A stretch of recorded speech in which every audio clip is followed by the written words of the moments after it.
এই শরীর মন বাক্য দ্বারা যদি সে যথাযথ শাস্ত্রীয়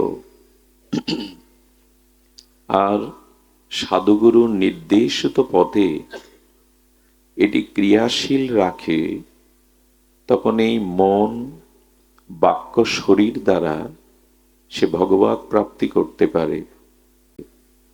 শরীর পেয়েছি, মন পেয়েছি, বাক্য পেয়েছি, এই তিনটি তত্ত্বের দ্বারা আমার আত্মকল্যাণ করব না আমার আত্মস্খলন বা পতন হবে, নির্ভর করছে আপনার উপরে। আমাদের জীবনে যা কিছু বিঘ্ন আসে তার কারণ হলো কোনো না কখনো আমরা কোনো ভক্তচরণে অপরাধ করে বসি। ভগবান কোটি অপরাধ ক্ষমা করে দেন, কিন্তু ভক্ত অপরাধ ভগবান ক্ষমা করেন না। আমি দেখেছি, একটা কথা বলি, অপরাধ নেবেন না, আমরা যখন পাঠ থেকে নামি তখন অনেকেই এমন আচরণ করেন, প্রণাম করার জন্য একজন বৃদ্ধার গায়ে পা লেগে গেল, একটা শিশু গায়ে আপনি আঘাত দিয়ে দিলেন, কেউ আসতে গিয়ে তাকে ঠেলে ফেলে দিলেন। আচ্ছা, ওই ভক্ত যদি মনে কষ্ট পেয়ে আপনার দিকে একবার অপরাধের দৃষ্টি দিয়ে তাকায় না, এরকম সাধুর 1 কোটি জন্ম চরণ ধুলি নিয়ে আপনি পার পাবেন না।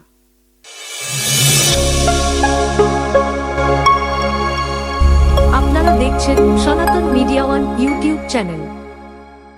কলিযুগ পাবন অবতার, পরম প্রেমময়, প্রেম পরতত্ত্ব সীমা, রাসবিলাসের চরম পরিণতি, প্রেম বিভক্ত বিলাস শ্রীমূর্তি,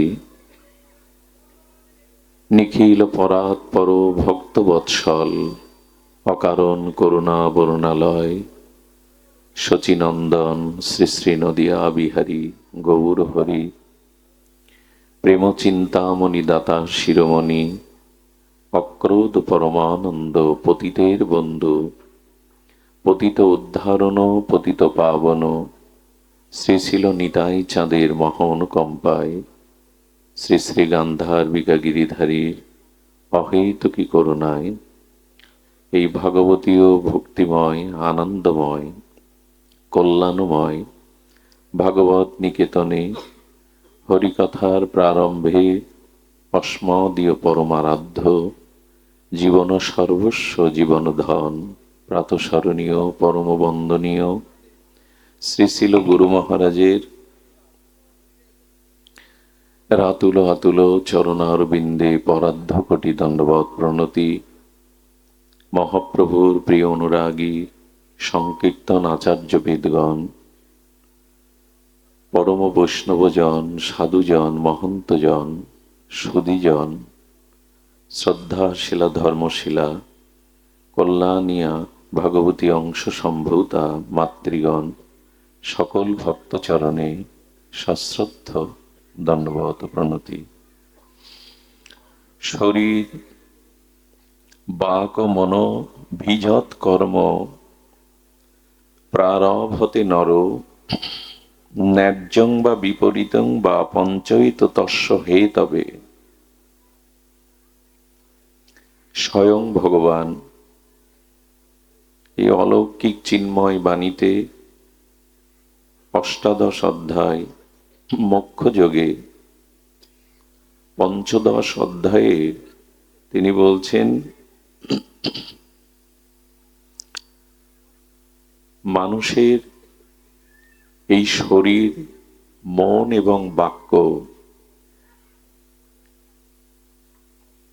এই শরীর মন বাক্য দ্বারা যদি সে যথাযথ শাস্ত্রীয় আর সাধুগুরুর নির্দেশিত পথে এটি ক্রিয়াশীল রাখে, তখন এই মন বাক্য শরীর দ্বারা সে ভগবৎ প্রাপ্তি করতে পারে।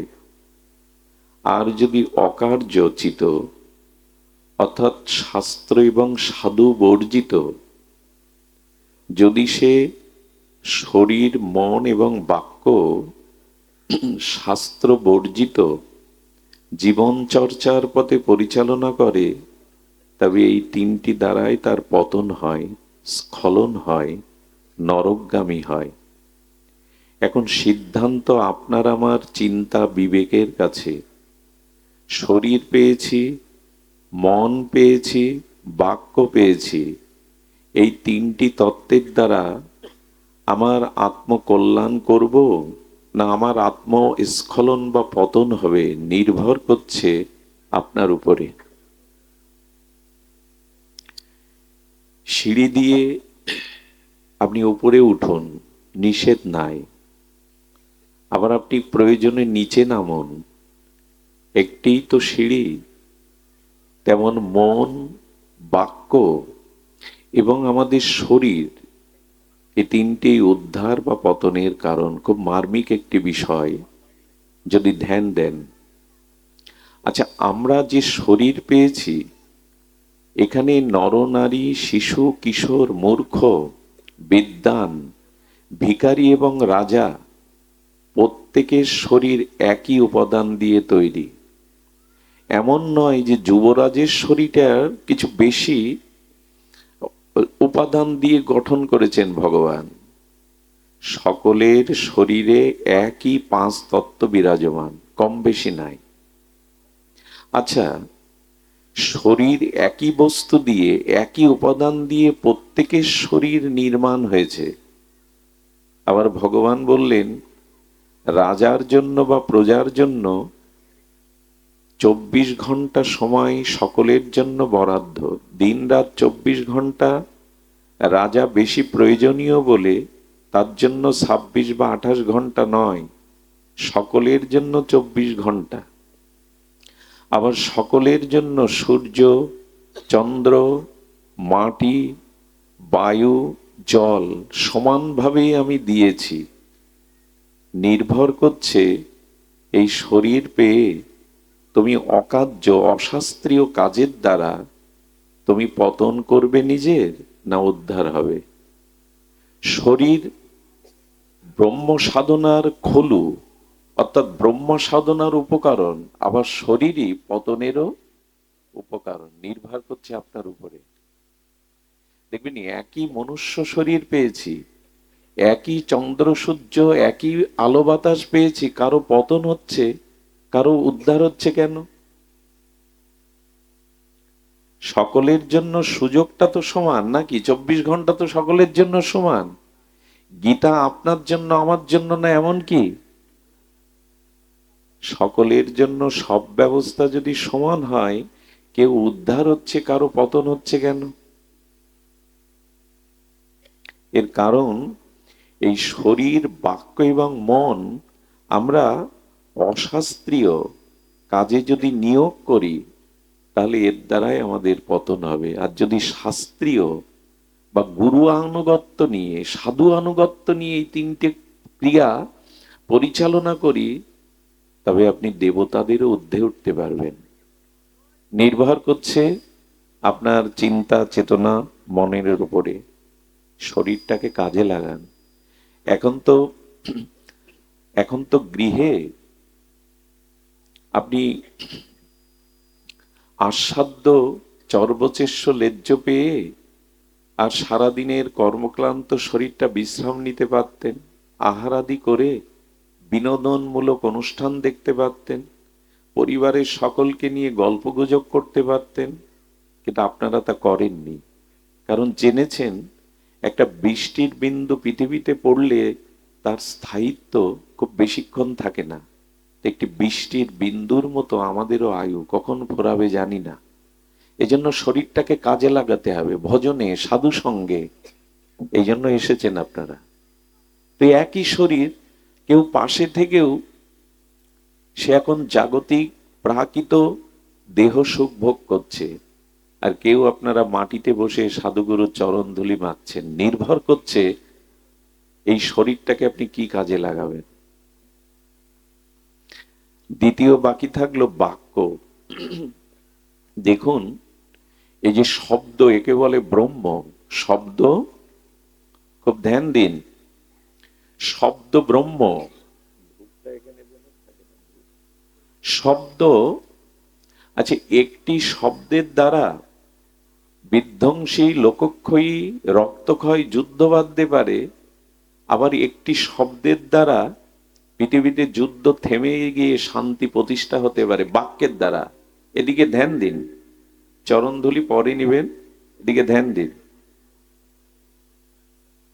কি হয়েছে? একটি বাক্যের দ্বারা লোকক্ষয় এবং ভয়ানক যুদ্ধ সংগঠিত হতে পারে, আবার এই বাক্যের দ্বারা শান্তি প্রতিষ্ঠা হতে পারে। শব্দ ব্রহ্ম, পরম ব্রহ্মকে নিষ্ণাত হলে পরম ব্রহ্ম পাওয়া যায়। আবার এই শব্দ দ্বারা যদি অশাস্ত্রীয় শব্দ আপনি প্রয়োগ করেন, তাহলে এই শব্দের দ্বারাই আপনার অধঃপতন নিশ্চিত হতে পারে। কেমন জানেন? কুরুক্ষেত্রের এত বড় ভয়ানক লোকক্ষয়, রক্তের বন্যা বয়ে গিয়েছিল শুধু একটা শব্দের কারণে। এই জন্য মুখের বাক্যগুলো খুব হিসাব করে প্রয়োগ করতে হবে। দুর্যোধন ভগবান শ্রীকৃষ্ণকেই বলেছিল, কথাটি আপনাদের জানা, বিনা যুদ্ধে সুচাগ্র মেদিনী, এই কথাটাই কুরুক্ষেত্রের যুদ্ধ বাঁধিয়ে দিল। শ্রীকৃষ্ণ সন্ধি বা শান্তির প্রস্তাব নিয়ে গিয়েছিলেন, কিন্তু বলেছিল বিনা যুদ্ধে আমি ছুঁচের অগ্রে মেদিনী মানে মাটি। ভগবান কৃষ্ণ বললেন গ্যাংগ্রিন আঙুলে হলে অপারেশন করতে হবে, তাহলে পুরো শরীর নষ্ট হয়ে যাবে। দুর্যোধনের এই একটা বাক্যেই শতভাই হারালো, তাদের ভাতৃবধূগণ বিধবা হলো, রক্তের গঙ্গা বয়ে গেল। কুরুক্ষেত্রের এই বিধ্বংসী ভয়ানক লোকক্ষয় পৃথিবীতে এর মতো আর হয়নি একটা বাক্যের দ্বারা। তেমনি আপনার মুখের একটা কথার দ্বারা ভক্তি চলে গিয়ে অপরাধে আপনার পতন হতে পারে, জীবন বিধ্বংসী হতে পারে। এই জন্য ঠাকুর মশাই বলেছেন, প্রয়োজন ছাড়া আন কথা মুখে বলবেন না। 10টা আন কথা বললে তার মধ্যে 2-4টি অপরাধমূলক পরনিন্দা, সাধুনিন্দা এসে যাবে, যার দ্বারা আপনার ভজনে বিঘাতক হয়ে অন্তরায় হয়ে যেতে পারে। কথা যত সংযত বলবেন, কথা যত শাস্ত্রীয় বলবেন, কথা যত বিবেক এবং বিচার দ্বারা বলবেন, ততই বাক্য আপনার আত্মকল্যাণের, আপনার উদ্ধারের পথ রচনা করে দেবে। আবার এই বাক্যই জগতে পতন, স্খলনের কারণ হয়ে দাঁড়াবে। নির্ভর করছে আপনার উপরে। এখানে কেন এসেছেন জানেন? নিজের আত্মকল্যাণের জন্য এই মহাজন বাণী, ভাগবত গীতার চিন্ময় বাণী, সাধু মহতের অনুভব বেদ্য ভজন অনুভূতির রসে এই বাণীগুলো ধারণ করার জন্য, বিবেককে জাগানোর জন্য। একটি কথায়, মন্থরার একটি কথায় অযোধ্যাকে আগুন লাগিয়ে দিল। দশরথের মৃত্যুর কারণ হলো ভগবানকে বনবাসে যেতে হলো, কইকেয়ী, সুমিত্রা, কৌশল্যাকে বিধবা হতে হলো শুধু মন্থরার একটি কথায়। আমরা কি বলি? কথা হিসাব করে বলি? ঠাকুরমশাই বললেন পারমার্থিক কথা ছাড়া যেটুকু প্রয়োজন সেটুকুই বলো। কথাই নির্ণয় করে দেয় তোমার ব্যক্তিত্ব, তোমার চলা বলা। আর যা কিছু যুদ্ধ বিগ্রহ তাই বাক্য বাণের দ্বারা। কাউকে তীর বা বান মারলে ক্ষতস্থানটা নিরাময় হয়ে যেতে পারে, কিন্তু বাক্যবান এমন একটা বান, এর ক্ষত সারা জীবনেও সারে না। লক্ষ্য করেছেন? বাক্যবান এটা এই যুদ্ধের বানের থেকে ভয়ানক। কারো গায়ে তীরের বান লাগলে নিরাময় হতে পারে, কয়েক বছর সেরে যেতে পারে, কিন্তু বাক্যবানটা সারা জীবন ক্ষত তৈরি করে। দ্রৌপদীকে অপমান করার এই স্পৃহাটা, বস্ত্রহরণের স্পৃহাটা দুর্যোধনের কবে জেগেছিল জানেন? ইন্দ্রপ্রস্থে গিয়েছিল দুর্যোধন। ভগবান শ্রীকৃষ্ণ বিশ্বকর্মার দ্বারা নির্মাণ করেছিলেন এই চিন্ময় একটি গৃহ, ইন্দ্রপ্রস্থ। ওখানে জল আছে সামনে, কিন্তু মনে হবে সমান। দুর্যোধন ওই সমান জায়গা মনে করে ওখানে হাঁটতে গিয়ে জলে পড়ে গিয়ে হাবুডুবু খেলো। দ্রৌপদী উপহাস করে একটা কথা বলেছিল, অন্ধের পুত্র তো অন্ধই হয়। দুর্যোধন মনে মনে প্রতিজ্ঞা করেছিল সময় এলে প্রতিশোধ আমি তোমার বস্ত্র হরণের দ্বারা নেব। বাক্যকে সংযত করে বলুন, বাক্যটাকে নিয়ন্ত্রণ করে বলুন, তাহলে জীবনের কল্যাণের পথ রচনা হবে। বলছেন ভগবান, শরীর ও বাক মন অভিত, শরীর বাক্য এবং মন এই তিনটি যদি শাস্ত্রীয় অনুকূল্যে ব্যবহার করতে পারো, তোমার উদ্ধার নিশ্চিত, তোমার কল্যাণ নিশ্চিত, তুমি দেবতাদেরও বরেণ্য আসন পেতে পারো। কিন্তু শরীর বাক্য মন যদি অশাস্ত্রীয় প্রয়োগ করো জীবনে, তোমার অধঃপতন পশুদের থেকে নিচে নেমে যাবে। আমরা সতর্ক কই, শুধু এখানে আসবো, হই হুল্লোড় করে প্রসাদ পেয়ে বাড়ি যাব, কিছু নিয়ে যাব না এমন তো নয়। আচ্ছা, ধুলাবালি মাখা শরীর আর অসুচি অপবিত্র শরীর শুদ্ধ জলে স্নানের করে কি সেই অশুদ্ধ অপবিত্রতা বোধ থাকে না, শুদ্ধ বোধ হয়? আপনি ধুলা মাটি মেখেছেন, শৌচাদি ক্রিয়া করতে গেছেন, শরীরটা অশুদ্ধ মনে হয়, ঘরে প্রবেশ করেন না। শীতল জলে যখন স্নান করলেন তখন কি আর আগের মানুষ থাকলেন? সাধু সঙ্গ তাই। এসেছিলাম হৃদয়ের সেই অপবিত্রতা, হৃদয়ের সেই অশুদ্ধতা ধুতে, স্নান করতে। এই সাধু সরোবরে হরিকথার ও পবিত্র ভক্তির জলে স্নান করে যদি পবিত্রই না হলাম, এখানে শুধু টাকা ব্যয় করলাম, এই লাইট প্যান্ডেলে টাকা ব্যয় হলো, এদের টাকাগুলো ব্যয় হলো, আমাদের কিছু হলো না। স্নানের আগের মানুষটা আর স্নানের পরের মানুষটা এক নয়। সাধু সঙ্গ তাকেই বলে যে শরীর যে মন নিয়ে এসেছিলাম ওটা কিছু পরিবর্তন করে চলে গেলাম, এরই নাম সাধু সঙ্গ। তাকে আর হয়, অনেকের হয়, আমার মতো যারা তাদের হয় না। আর এই তিনটি ক্রিয়া, আরেকটি হলো মন। আমি পূর্বেই বলেছি, একই তালা এক চাবি দিয়েই বদ্ধ করা যায়, খোলাও যায়। একই তালা চাবি কটা, লাগাবার জন্য একটা আর খোলার জন্য আর একটা, হয় কি? একই চাবি দিয়ে এপাশ মোড়ালে খুলে যায় আর এপাশ মোড়ালে লেগে যায়। আপনার মনের অবস্থা ওই চাবির মতো। যদি শাস্ত্রীয়ভাবে মনটাকে পরিচালনা করেন, সৎ চিন্তা, সৎ ভাবনা, ঈশ্বরের নামরূপ লীলা, তবে বাঁধন খুলে গেল, আর জন্ম মৃত্যু চক্রের বাঁধনে আপনি বদ্ধ নন। কিন্তু যদি বিপরীতে অশাস্ত্রীয় ভাবে মনে কুচিন্তা, কুভাবনা, অসৎ চিন্তা করতে থাকেন, একই চাবি বদ্ধ করে দিল, আসা যাওয়া ফুরাবে না। মন কি ভাবে আমাদের? মন ভাবনাটা কি করে? মনকে বলা হচ্ছে মনেরও স্মরণ ও প্রাণ, ভগবানের নাম, ভগবানের লীলা, সৎচিন্তা মনকে দাও, তাতে মনও বেঁচে যাবে, তুমিও সুস্থ হবে। তোমাকে কাম ক্রোধ করে করে আর খাবে না, পাপের চিন্তা তোমাকে করে করে খাবে না। মন যাদের শুদ্ধ, মন যাদের ভগবত চিন্তনে রত, এরা পাপের চিন্তা আসলে লজ্জায় মরে যায়। এই মনে পাপের ভাবনা এলো, অনুশোচনা দগ্ধীভূত হয়, এদের কাছে দাঁড়াতে পারে না পাপ চিন্তা, অসৎ চিন্তা।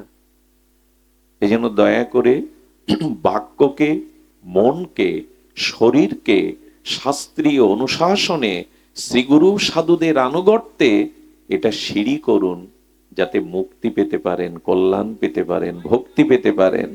কিন্তু এগুলো অশাস্ত্রীয় দ্বারা যেন নিচে না নামে, এই কথা বলবার জন্য ভগবান বলছেন যে দেখো, এগুলিকে নিয়ন্ত্রণ করো। আমরা যেন এটি নিয়ন্ত্রণের পথে চলি। তবে হ্যাঁ, নিয়ন্ত্রণ বললেই হবে না। আচ্ছা, লক্ষ্য করুন তো, গাছের ডালের একটা শুকনো কাঠ নদীতে পড়ে গেল, ওটা ডুববে না ভাসবে? ভাসবে, কিন্তু ডুববে। কখন ডুববে? ওই শুষ্ক কাঠটা নদীতে ভাসতে ভাসতে ওর ভিতরে জল প্রবেশ করবে, কিন্তু জল প্রবেশ করলেও কাঠ ডোবে না। নদীতে যে পলি মাটি আছে না, নদীতে যে মাটি আছে, বালি আছে, ওগুলোই জলের সাথে সাথে ওর গায়ে জড়িয়ে যাবে।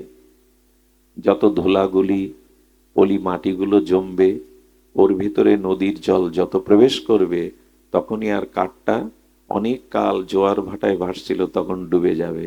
ঠিক তেমনি আমাদের মনটা যদি এই সংসার সাগরে ভাসতে ভাসতে কোনোদিন সাধুগুরুর এই হরিকথারূপ অমৃত রস আমাদের হৃদয়ে যেতে থাকে কর্ণ দিয়ে, আর সাধুগুরুর চরণ ধুলি যদি মাখতে থাকি, একদিন না একদিন ভগবত প্রেম সাগরে ডুবে যাবই যাব।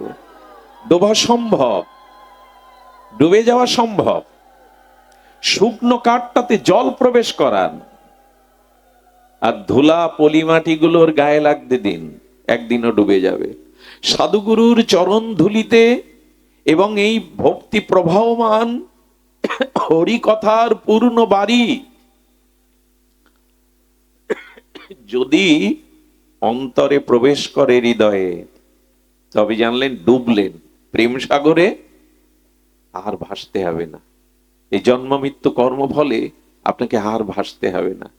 কিন্তু যদি জল মানে ভক্তির, আমি গতকাল বলছিলাম এই প্রসঙ্গটি, যেখানে ভাগবত পাঠ হয় ওখানে গঙ্গা, সরস্বতী, নর্মদা, কাবেরী, কৃষ্ণবেন্না এসব পবিত্র নদীগুলো আসে। বলবেন আমাদের পাগল পেয়েছো, নদী আসলে এখানে তো আমরা বসতে পারতাম না। বলে নদীর দুটি রূপ, যেমন জল বরফ হয়ে যায়, জলের কি আকার আছে চার কোনা, কিন্তু বরফের রং বা আকার আছে। আবার বরফটা গলে গেলে জল হয়। তেমন গঙ্গার একটা দেবী মূর্তি আছে, আর গঙ্গার বিগলিত রসধারা হলো এই গঙ্গা। বুঝতে পারছেন? গঙ্গার একটি মূর্তি আছে, দেবী মূর্তি। যেমন বরফ হয়ে গেল, জলটা একটা মূর্তি নিল, আবার গলে গেলে জল হয়ে গেল। যেমন রাধাকুণ্ড, শ্রী শ্রী রাধাকুণ্ড, রাধারানী, রাধারানীর রসবিগলিত রসধারা হলো রাধাকুণ্ড, আর রাধারানীর একটা প্রেমময় মূর্তি আছে। ওরা মূর্তি ধরে এখানে আছে। গঙ্গা, যমুনা, কাবেরী, কৃষ্ণবেন্না আসে কেন? ভাগবতে এরা আসে কেন? আসে কেন জানেন? আসে আমাদের পবিত্র করতে না, ওরা নিজে পবিত্র হতে। ওরা নিজে পবিত্র হতে আসে। বলো গঙ্গা পবিত্র হতে আসে, আমরাই তো গঙ্গায় যাই পবিত্র হতে, পাপ পাপ ধুয়ে আসতে। বলে যে পাপগুলো আমার মতো ব্যক্তি গঙ্গায় ধুয়ে আসে, ওই পাপকে বিনষ্ট করার জন্য গঙ্গা হরিকথাতে এসে বসে। এজন্য এখানে এই মনকে, এখানে এই যে বারবার আহা হরি বল, এই যে শব্দগুলো বলছেন, এই যে নাম চলছে, এখানে নাম বলছেন, শব্দের সাথে সাথে মন আর শরীর এখন ভজনে কাজে লাগছে। এর দ্বারাই কেবল আত্মকল্যাণ হতে পারে। গঙ্গা যমুনাও তাদের কাছে রেখে হওয়া পাপ মলিনতা দূরের জন্য ভাগবতে এসে বসে। আমাদের সেই রুচি হয় না তো। শ্রদ্ধার সহিত ভাগবত নিতে হবে, না হলে হবে না। তবে একটা জিনিস বলি, 20 গ্রাম লোহাকে ভাসাতে পারবেন না।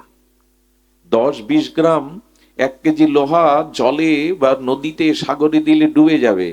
কিন্তু ওই লোহাটা যদি একটু বড় কড়াই করে পাত্র করে ছেড়ে দেন, কড়াই, লোহাটা গলিয়ে ছাঁচে গলিয়ে কড়াই করে ছেড়ে দিন, একই তো লোহা, ডোবে না, ভাসে। আমি বলতে চেয়েছিলাম বাক্যের দ্বারা, মনের দ্বারা এবং শরীরের দ্বারা যদি পাত্র হতে পারেন, তখন এই সংসার আপনাকে ডোবাবে না, ভাসাবে। আপনি ভাসতে পারবেন। লোহা ডুবে যায়, কিন্তু লোহাকে ছাঁচে ফেলে কড়াই তৈরি করে ছেড়ে দিন। কড়া আছে না, রন্ধনের যে কড়া, ওটা দিলে ভাসবে। নিজেকে পাত্র করুন। দেখুন, এই জ্ঞান, এই প্রেম ভক্তি নেওয়ার জন্য পাত্র হতে হবে আগে। কেমন জানেন? বৃষ্টির বিন্দু জলধারা হয়ে পড়ছে, সেই বৃষ্টির ফোঁটাটা, বৃষ্টির জলধারাটা কোনো মলিন মাটির ওপরে, দূষিত নর্দমার উপরে পড়লো। বৃষ্টির জল কি শুদ্ধ দেখাবে বা থাকবে? থাকবে কি? কিন্তু সরোবরে পদ্ম পাতার উপরে যদি বৃষ্টির জলবিন্দু পড়ে, কি হয়? জল যতটা শুদ্ধ তার থেকে মুক্তার মতো চকমক করে।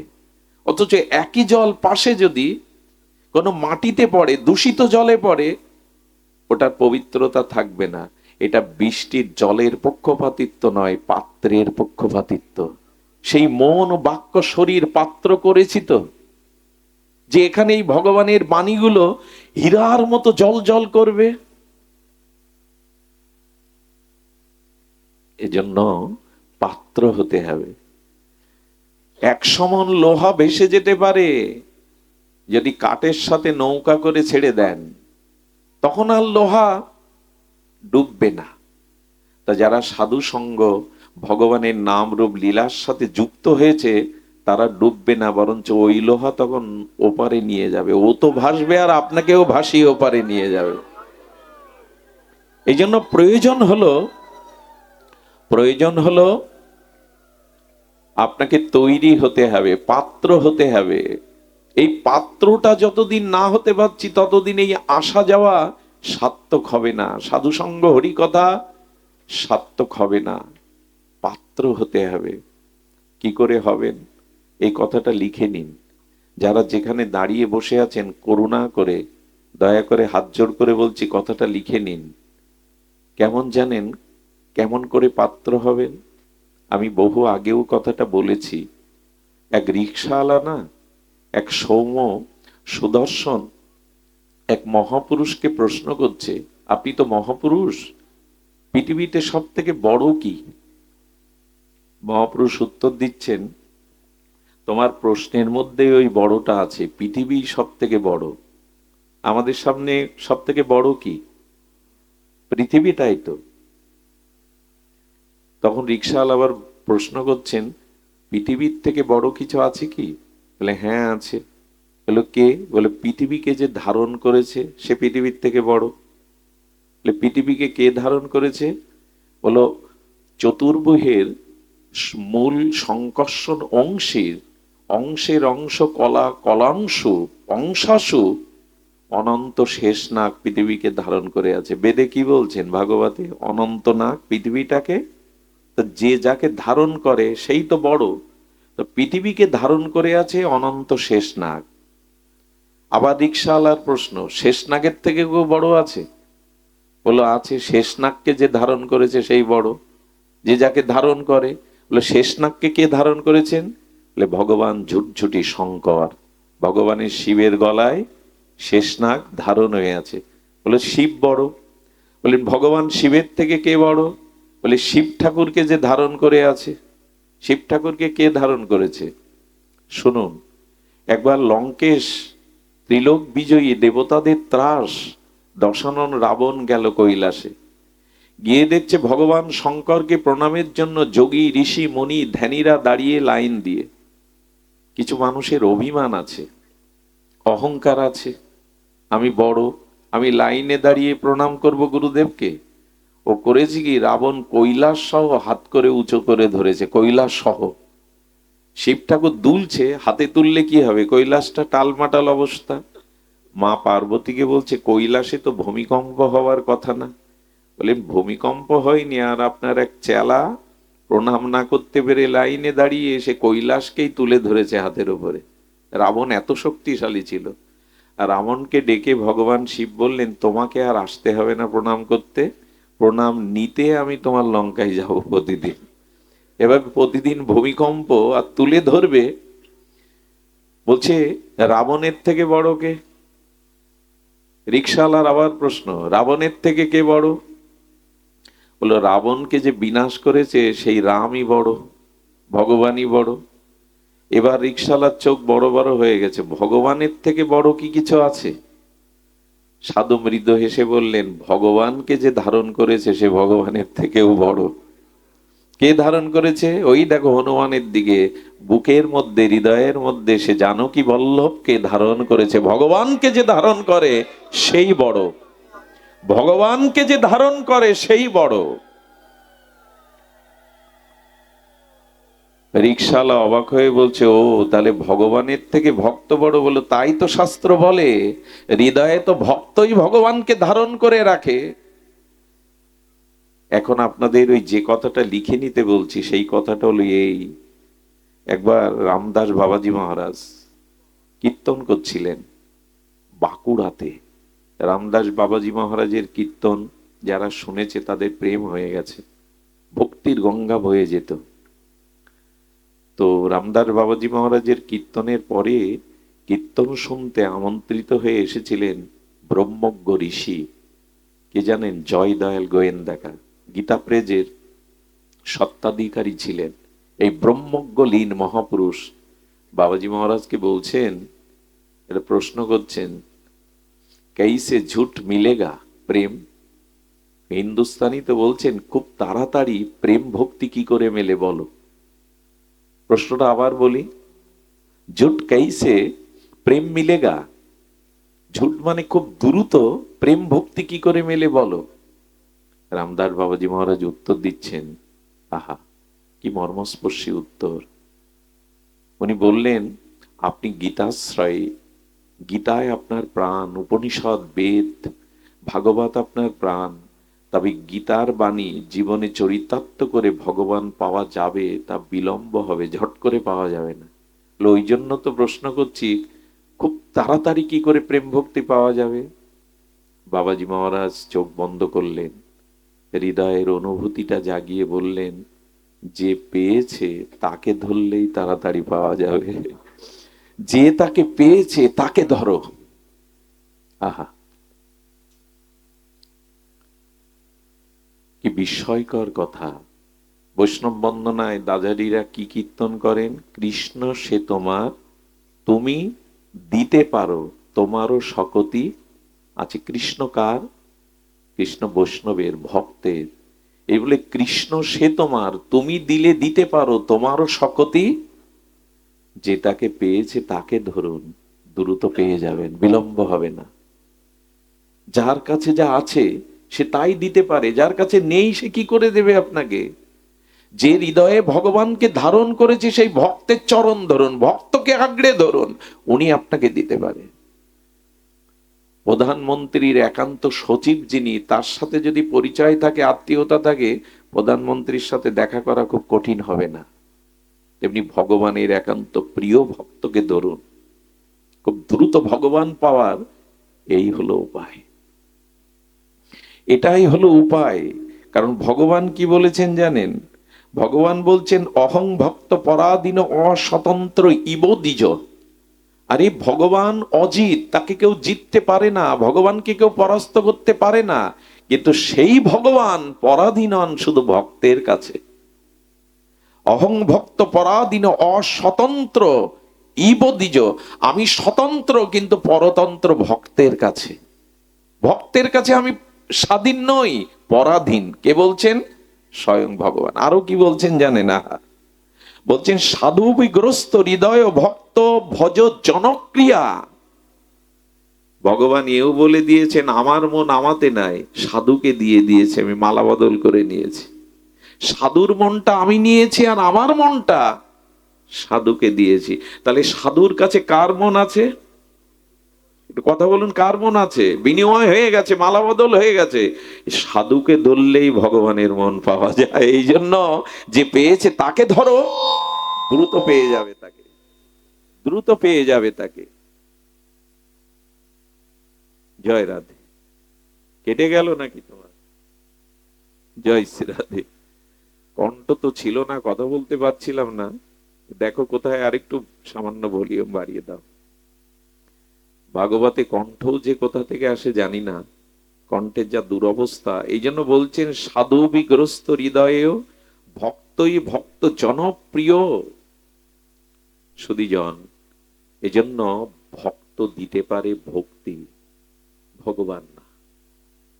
আচ্ছা, একটু ধ্যান দিন তো, ভগবানকে যতটা সম্মান করেন ভক্তকে করেন তো? আমরা কত বিচিত্র চরিত্র, সামনে প্রশংসা করি, অন্তরালে তার দোষ ধরি, নিন্দা করি। এতে কি আর ভক্ত কৃপা হয়? এতে কি আর বলে, ভক্ত তো জানতে পারলো না আমি তার নিন্দা করলাম। বলে, ওটা ভক্ত জানতে পারেনি, ভক্তের হৃদয়ে যে ভগবান আছে উনি সব জানতা, উনি জেনে বসে আছেন। যে এই ব্যক্তিটি ভক্ত নিন্দা করছে, একে কৃপা ভগবান কোনো কালেও করবে না। শুনুন, কাটা ফোটে যদি পাই, আর যদি আপনি কাটা যদি পায়ে ফোটে, না কাঁটা যদি পায়ে ফোটে আপনি মাথায় ছুঁচ দিয়ে খুঁড়লে কাঁটা পাবেন, বের করতে পারবেন? অপরাধ যদি ভক্তের চরণে হয়, কোটিকাল গোবিন্দ চরণ ধরেও আপনি মুক্তি পাবেন না। আপনাদের মনে আছে দুর্বাসাকে গোবিন্দ কি বলেছিলেন? তুমি ব্রহ্মালোকে, শিবলোকে, বৈকুণ্ঠ লোকে দৌড়ে বেড়াচ্ছ, ওই দৌড়ে বেড়াচ্ছ আমার সুদর্শন চক্রের জন্য। বলো সুদর্শন চক্র তো আপনার, আপনি রক্ষা করুন, আমিও তো মুনি ঋষি, দুর্বাস আমি সাধারণ না। বললেন আমি ভক্তের অধীন, তুমি মুনি বটে, কিন্তু আমার ভক্তের মহিমা সবার উপরে। সুদর্শন আমার হলেও আমার কথা এখন শুনবে না। কাঁটা ফুটেছে পায়ে, আঘাত লেগেছে পায়ে, আচ্ছা মালিশটা লাগাতে হবে কি মাথায়? ভক্ত চরণে অপরাধ হয়েছে, ভগবান বলছেন আমার কাছে কিছু করার নেই, যেখানে আঘাত পেয়ে দিয়েছো ওইখানে যাও, ওইখানে পড়ো। ভগবান বলছেন এই কথা। এই জন্য আড়ালে কোনো ভক্তের নিন্দা করবেন না। এটা অন্তত ভক্ত তো ক্ষমাশীল, মনে রাখে না, জলে দাগ কাটার মতো সাধু। ভগবান গণনা করে রাখে, ভগবান গণনা করে রাখে, ভগবান ক্ষমা করে না। হরিদাস ঠাকুর কারো দোষ দেখতেন না, কিন্তু রাজা রামচন্দ্র খানের বংশ নির্বংশ হয়ে গেল, বলো হরিদাস তো তাকে অভিশাপ দেয়নি, বলো ভগবান ক্ষমা করেনি ওকে।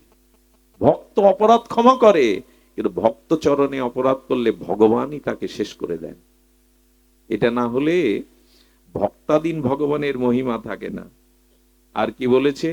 বৈষ্ণব মহ দেহান্ত তস্মাৎ পূজ্য মহামুনে।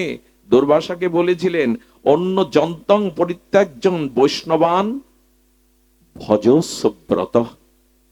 এসব কথাগুলো মনে হয় একটু বাঁধিয়ে রাখি বুকে, যাতে ভুল না হয়, অপরাধগুলো আর না হয়। বললেন শুনুন, ভগবান সহর্ষে নিজ ভক্তগণের মহিমা বিজয়ন্তী পতাকা তুলে ধরেন, উড্ডীয়ন করেন। আর ভগবান ছোট্ট বাক্যের দ্বারা ভাগবতে এক কথাই প্রকাশ করে দিয়ে গেছেন, মদ ভক্ত পূজা অধিকা। শোনো জগতের জীবগণ, শোনো মনুষ্যগণ, আমার থেকে আমার ভক্তকে অধিক পূজা করবে তবেই প্রেম ভক্তি পাবে। এটা ভগবান বলছেন ভাগবতে, মদ ভক্ত পূজা অধিকা, আমার থেকে আমার ভক্তের সম্মান পূজা বেশি করে করবে তবেই তুমি আমার প্রেম ভক্তি পাবে।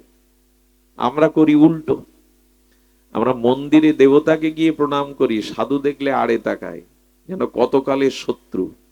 ভগবান বললেন ওই মন্দিরে প্রণাম আমি নেব না, প্রণাম আমি নেব না। এই জন্য সতর্ক হন। মন্দিরে শুধু ভগবান দেখেন, দেবতা দেখেন, আর কোথাও দেখেন না, এই দৃষ্টিতে অন্তত প্রেম ভক্তি পাবেন কিনা আমি বলতে পারবো না। দৃষ্টি বড় করুন। সব থেকে বড়, যদি জীবনে মহৎ হতে চান অন্যের দোষ দেখবেন না, যদি মহৎ হতে চান নিজের দোষ দেখুন। ভাগবত বলছেন অন্যের দোষ যখনই আপনি দেখা শুরু করবেন তখন আপনি মহৎ তত্ত্ব থেকে বাদ পড়ে যাবেন। সাধকরা নিজের দোষ দেখে, অন্যকে নির্দোষ দেখে, এই জন্য তারা সাধক। আর সবার মধ্যে দোষ না দেখে সবার মধ্যে ভগবান দেখেন, এরা মহাত্মা। এরা কুকুরের মধ্যেও ভগবান দেখেন, যে ওর মধ্যেও ভগবান আছে। এই জন্য দৃষ্টিটাকে প্রসারিত করুন, ভক্ত অপরাধ থেকে দূরে থাকুন। কোটি ভজন করেও একবার নিত্যানন্দ বংশ অবতংশ কলকাতায় কীর্তন করছিলেন। নিত্যানন্দ বংশ অবতংশ 12তম, উনি কীর্তনে একটা নিত্যানন্দ বংশ অবতংশ তো ওইভাবে কীর্তন করছেন। এক কলেজ পড়ুয়া নাস্তিক ছেলে ওখানে উপস্থিত। এত ভাব দেখায় কেন, একটু পরীক্ষা করি, একটা সুস কিনে এনেছে বাজার থেকে। সেই ধারালো সুসটা উনি কীর্তনের আবেশে আছেন, এপড় ওপড় করে পায়ে ফুটিয়ে দিয়েছেন, কিন্তু উনি বুঝতে পারেননি। কীর্তন আবেশে উনি বুঝতে পারেননি। ছোটবেলায় যখন ফুটবল খেলতেন আপনারা, কত কাটা ফুটে গেছে, কাছে কেটে গেছে, খেলার আনন্দে বুঝতে পারেননি। খেলা শেষে স্নান করতে গিয়ে দেখলেন একটা কাঁচ ফুটে আছে, ওই যে খেলার আনন্দে আবেশ ছিল না। তেমনি কীর্তন আনন্দে সুচটা এফোড় ওপড় করেছে, আবেশ ছিল না। রাত্রে যখন ঘুমাতে যায় যন্ত্রণায় পাটা ফুলে গেল, যন্ত্রণায় সারা রাত কাতরালেন। ভোরবেলা থেকে শুরু হলো সেই যুবকের বাড়ির প্রত্যেকটা ব্যক্তির রক্ত বমি, আর থামে না। হাসপাতালে মৃত্যুর সাথে যখন পাঞ্জা লড়ছে, একজন প্রাজ্ঞ ব্যক্তি বলছেন, কোন অপরাধ কেউ করেছে তোমার গৃহে, তাড়াতাড়ি বলো কি অপরাধ, নাহলে কাউকে বাঁচানো যাবে না। ছেলেটা কাঁপতে কাঁপতে বললে, এই করেছিলাম আমি। বলো, বাঁচবার একটাই উপায়, ওনার চরণে গিয়ে ক্ষমা প্রার্থনা করো। এসে যখন কেঁদে পড়লেন, পিতা মাতা সন্তান সবার মুমূর্ষু অবস্থা দেখে, তখনই মাথায় হাত দিয়ে বললেন, আর কখনো কোনো সাধুকে এভাবে পরীক্ষা করতে যেও না।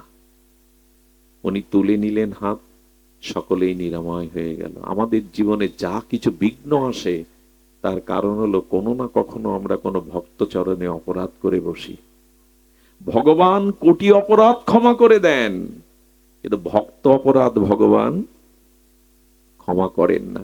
সতর্ক থাকুন, ভজন কম হোক, ভজন সাধন হরিনাম অল্প হোক, অপরাধ যেন না হয়, তাহলে পার পেয়ে যাবেন। অল্প ভজনেও প্রেম পেয়ে যাবেন। কিন্তু অপরাধ করছেন, আবার আপনি দিনরাত ভজন করছেন, বিলম্ব হবে, পাবেন না। ভজন অল্প হোক, অপরাধ কম হোক। আমি দেখেছি, একটা কথা বলি, অপরাধ নেবেন না।